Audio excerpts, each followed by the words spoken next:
Welcome to the Amazing Grace Talk podcast. Conversations that explore how God has pursued those He has made in His image. My wife and host, Erika Seamayer-Williamson, is on a journey to meet everyday people who have experienced a radical encounter with the divine presence of unconditional love. These are the stories that remind us why God's grace is amazing.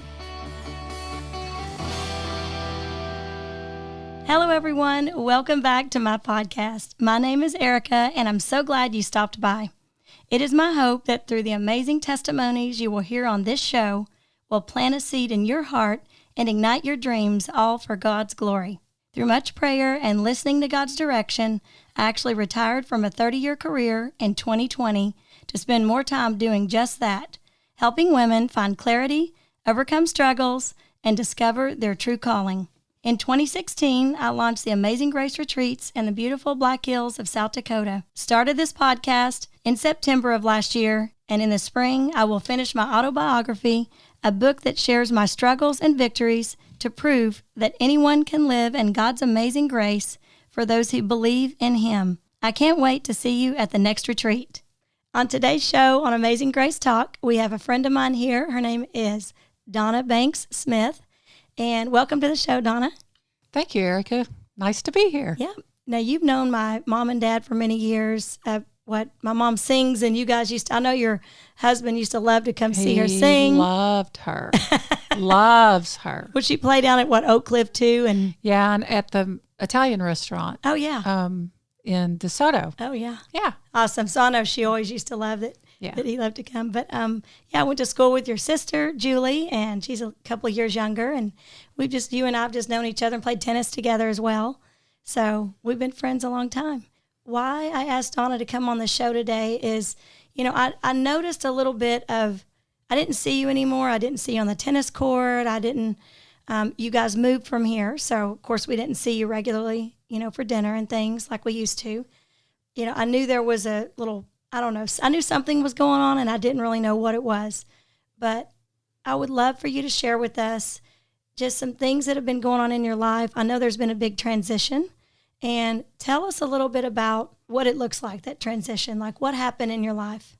Well, I think what happened was living in the DeSoto, Duncanville area my whole life was great. Had a lot of friends, a lot of fun. And we just decided to pick up and move to Fort Worth. So I'm going to say the last 3 years was a struggle. Mm-hmm. Just no friends, different atmosphere, different life. Mm-hmm. I don't know. It was just different. So I really, really started drinking a lot. Okay. Were you drinking more than usual? Yeah, I was kind of trying to find your way in friendships and things? Actually, I think just boredom. I'm in the healthcare industry. I work in nursing homes. Okay. So it's very, very, I'm going to say depressing. Okay. Because you see so much in the healthcare industry with geriatrics. Yeah. A lot of them don't have families. They sit and they just deteriorate to nothing. And their minds are gone, their wisdom, their happiness. And I see a lot of that. So I would meet up with friends and we'd, have cocktails as normal, but I would continue. Mm-hmm. They would all go home and then I would just meet up with the next group. Yeah. And continue to drink. Right. Until, 9, 10 o'clock. On a work night. On a work night. And you just didn't really think much about it. No, it was fun. Yeah. You're like, I'm having fun. I'm laughing. I'm not. But my problem is I quit doing everything else. Okay. Besides working, I would just drink. Really? I quit tennis. I quit working out. And how long was that going on?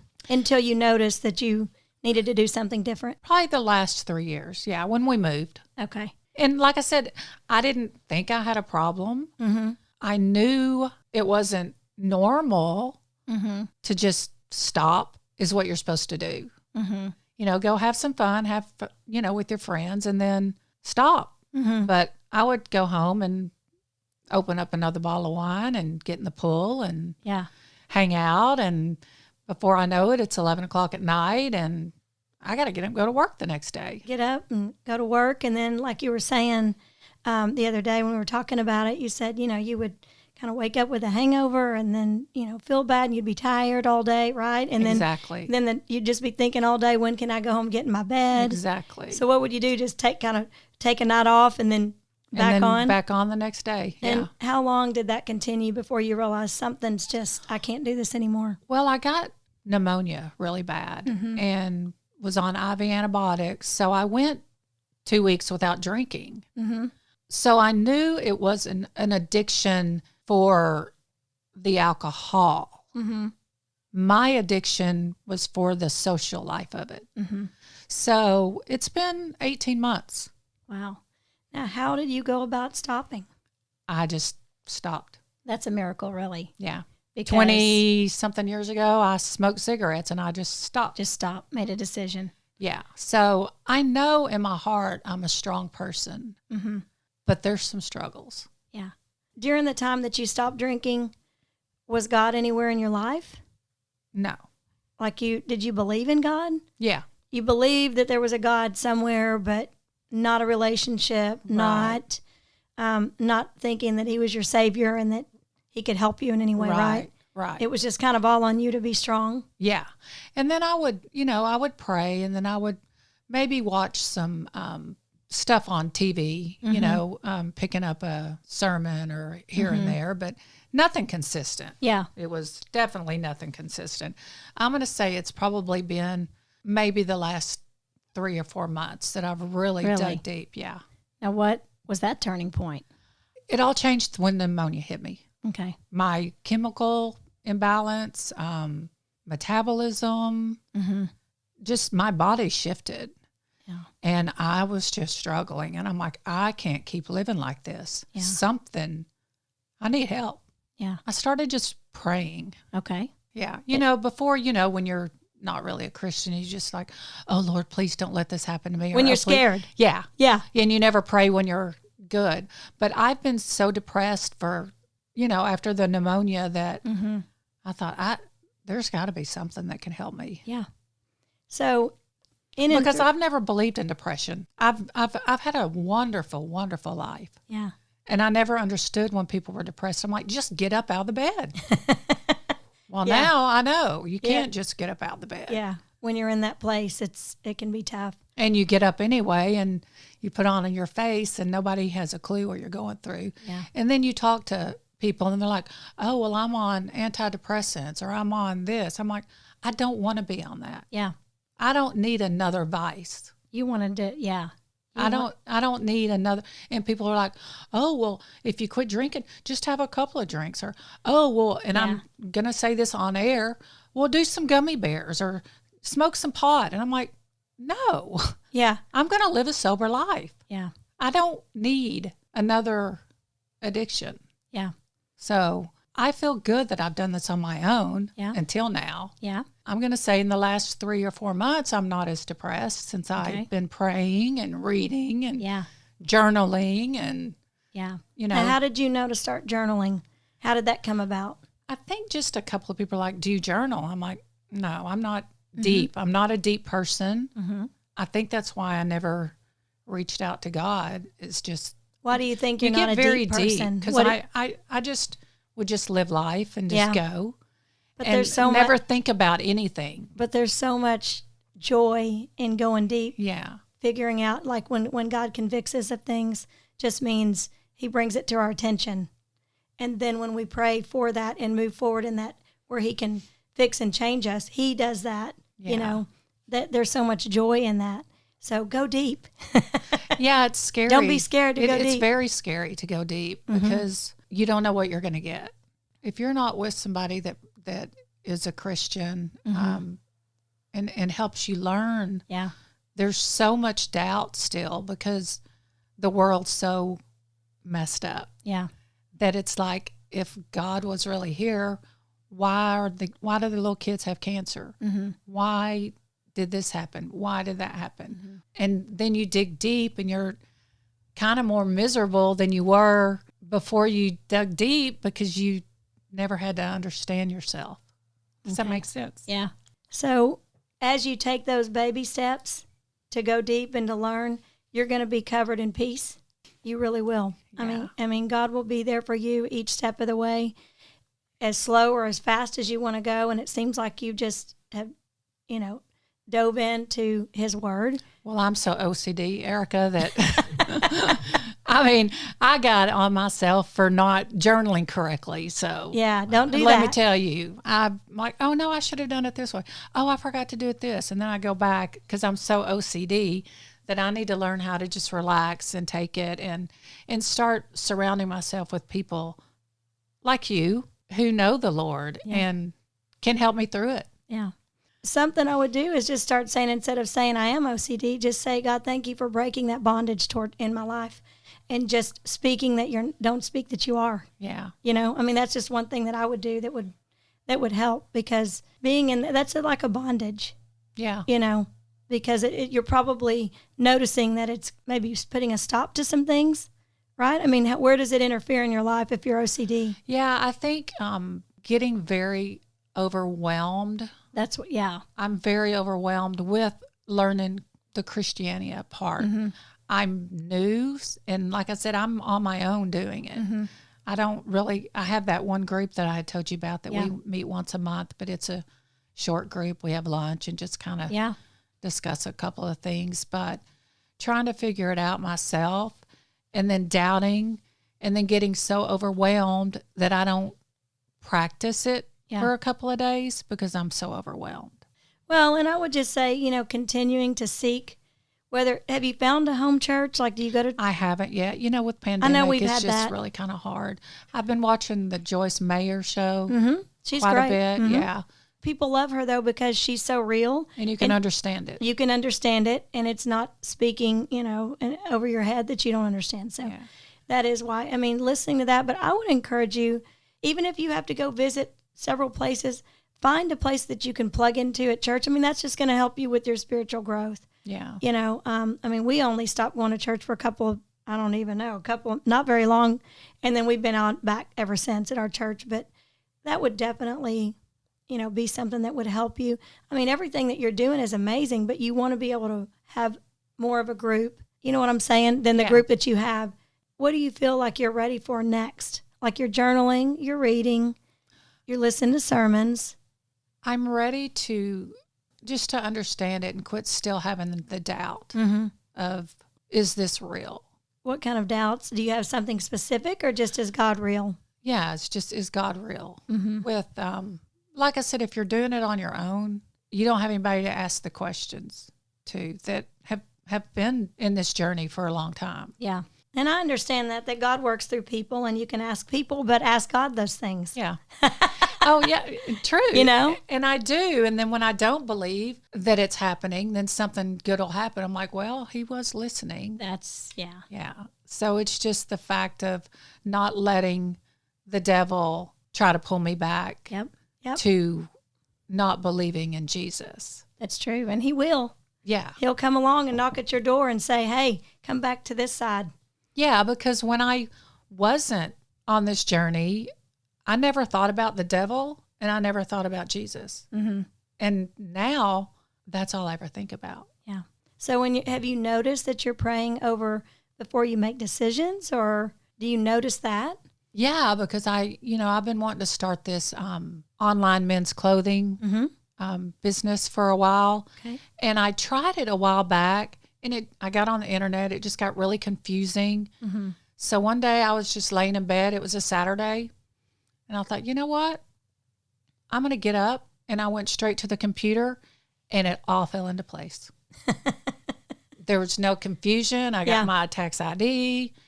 And I walked away going, I know God had something to do with that. Yep. Because before, I was frustrated and confused, and everything fell into place. Well, that is true, how things like that work out. And I know I've seen that in my life where, this podcast fell in my lap.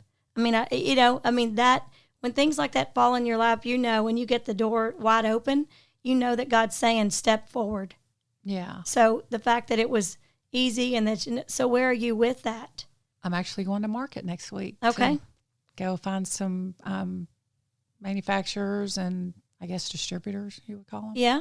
To start buying my product. Cool. Yeah. How did that even come about? Well, I've always, everybody's always like, Donna, you're so fashionable. Why don't you do this? I'd buy from you. And I just decided I want to do a men's line because the women's market is so saturated. Yeah. I thought it'd be fun to do the men's. Men need more help with their fashion.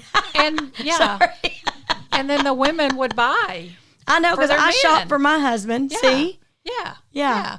So that's a positive part. And then the other one was my dad went into the hospital in January, and my sister called, Susan, my older sister. I don't know if you know her, but she said, you need to get to the hospital. They say it's bad. Yeah.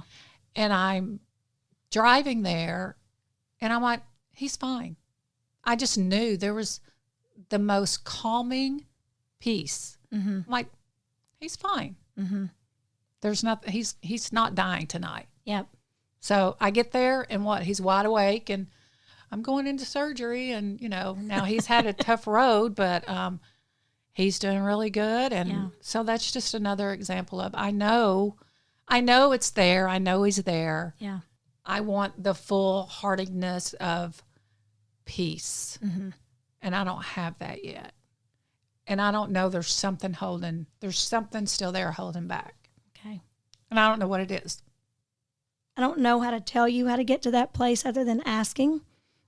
Sometimes when I'm listening to praise and worship music, just even on my phone, the song Oceans. Do you know that one? By Hillsong United. Hillsong's a church in Australia. And it's like an 8 or 9 minute song. But sometimes when I feel like I just need to get into that moment, that meditative moment of feeling like I'm connecting with God, I'll play that song. And there's a lot of other songs too, but that's one of my favorites that I can I've cried through the whole song. And sometimes if I'm not through crying, I play it again and I keep going and continue just to pray and try to be open to what it is. And I think just crying through, whether your tears, and just continuing to ask, God, I want to know you more. I want to feel your presence. I mean, those are just some things that I do that I could just share that, something that you could try. Yeah, and I think I need to start hanging out with some different people. I've been so alone for 3 years. Yeah. Just sitting in my bedroom, or like I said before, it was drinking, and you wouldn't have a meaningful conversation with anybody when you're drinking. You just drink and have fun. But I've been, for the last 18 months, just alone. Well, I'm even surprised that you're able to be around some of those same friends and not drink, and they're drinking. I don't know how you do it, really, because then you get around like people repeating themselves, and you're sitting there thinking, I really wanted to go to bed at 9:00, and they're still opening more bottles. Yes. Let me tell you, I don't do it very often. Yeah. I have to do it tonight, and I've been having some anxiety over it. It seems like every time it's time to go out, I do get a little anxious, and I'm not worried that I'm going to drink. Yeah. That's not my issue. Yeah. It's just being uncomfortable. I need creativity. I need someone to handle it all. Do you know an expert that can help me? agirlforthat.com. Event planning? agirlforthat.com. Branding our family vacation? agirlforthat.com. Work with my budget? agirlforthat.com. Meet the deadlines? agirlforthat.com. Ideas that will blow everybody away? agirlforthat.com. Hi, I'm Jenny, founder of The Girl for That. Our thorough and exclusive event planning, vacation branding, and decorating services bring sophistication and excitement to any project. Here at The Girl for That, we pride ourselves on providing expert guidance throughout the whole planning process, and we don't stop until our clients are 100% happy with the finished look. We believe the little things make the biggest difference, and that outstanding events and branding are possible no matter the budget. Visit us on Instagram at The Girl for That or online at thegirlforthat.com. You'll be a huge success because you know The Girl for That.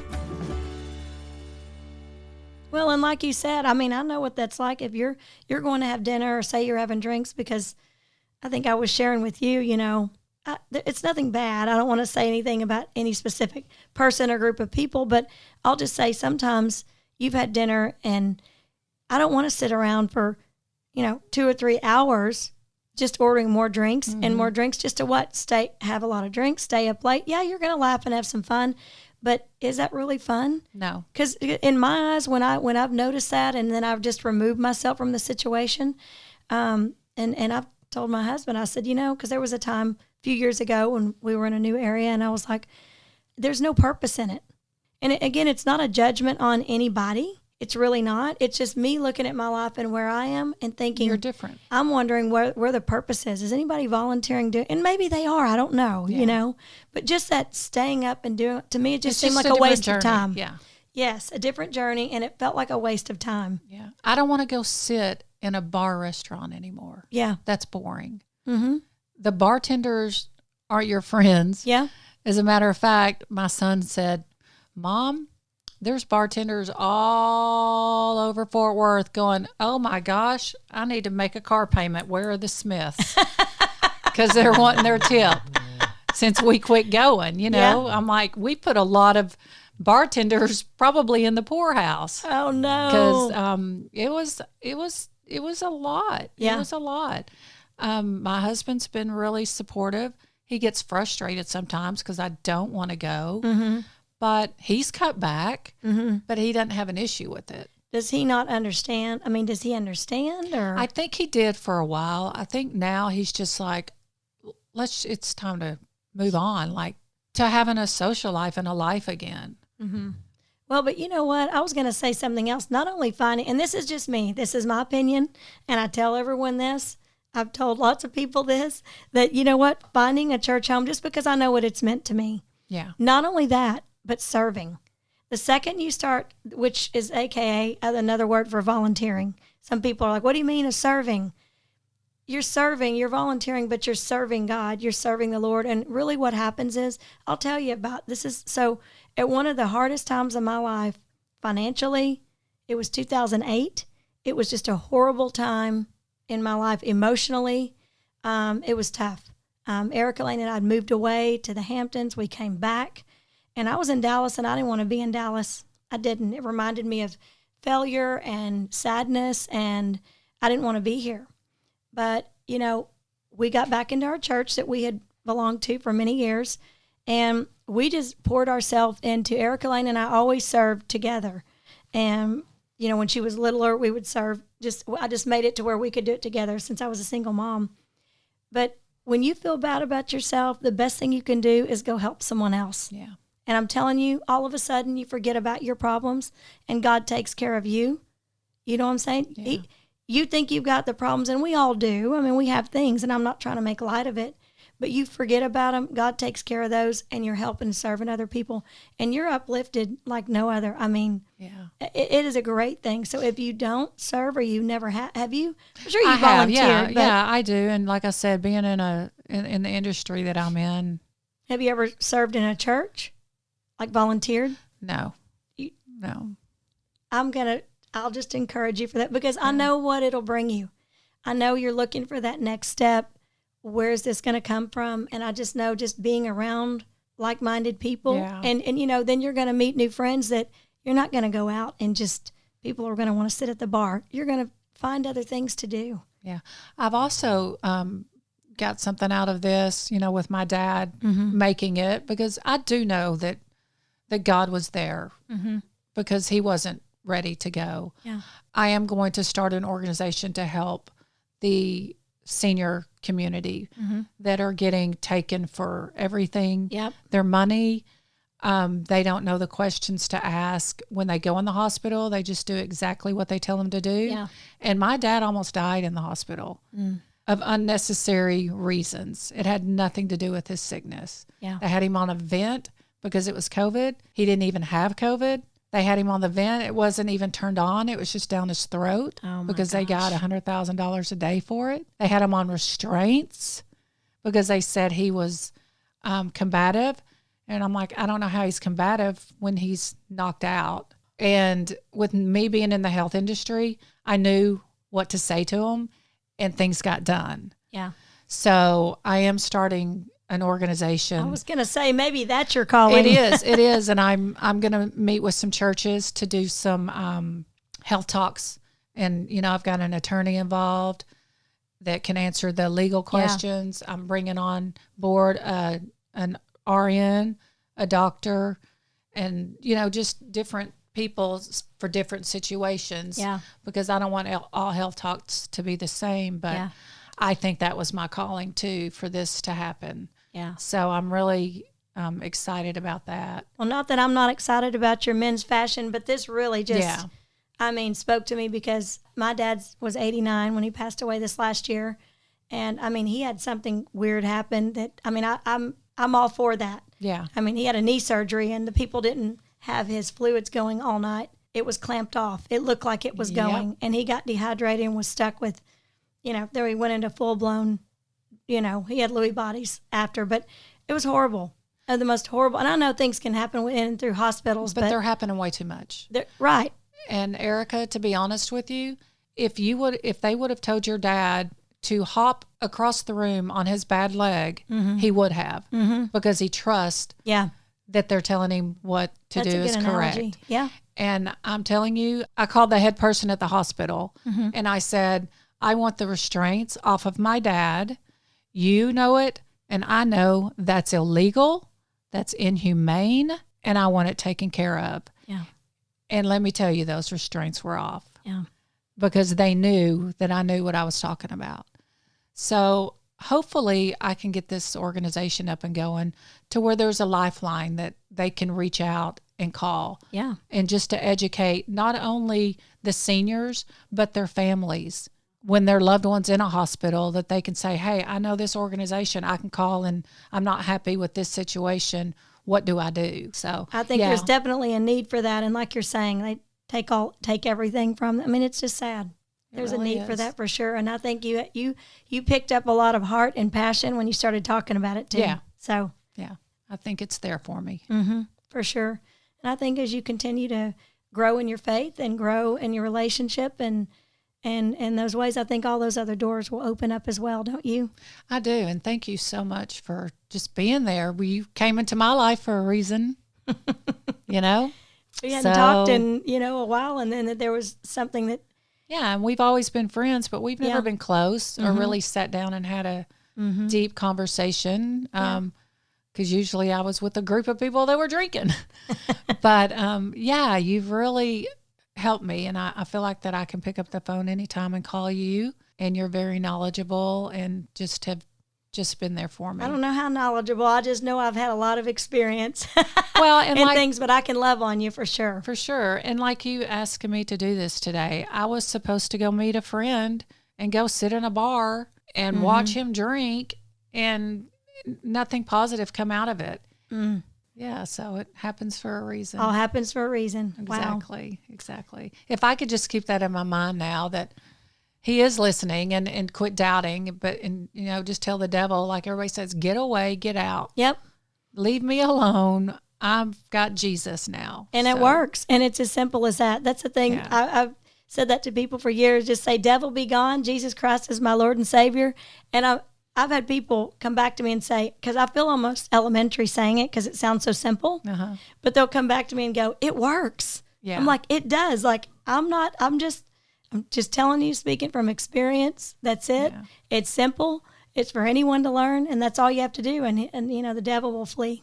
I know. I told him the other day, I said, get out. You don't have power over me. That's right. Jesus does. Leave me alone. I'm tired. Get away. Yeah, that's true. It works. Yeah. And just like I said, I've had a really good, I'm going to say the 4 months that I've been struggling still are better than the 15 months prior. Oh, yeah. So there is the light at the end of this tunnel. There is. And keep looking up to him and keep doing everything you're doing, and you're going to continue to just be wowed every day by his presence in your life and the things happening. I'm proud of you. Thank you. Told you that yesterday. I said, wow, all this stuff that you've done, I'm so proud of you. But don't think you have to do it all on your own.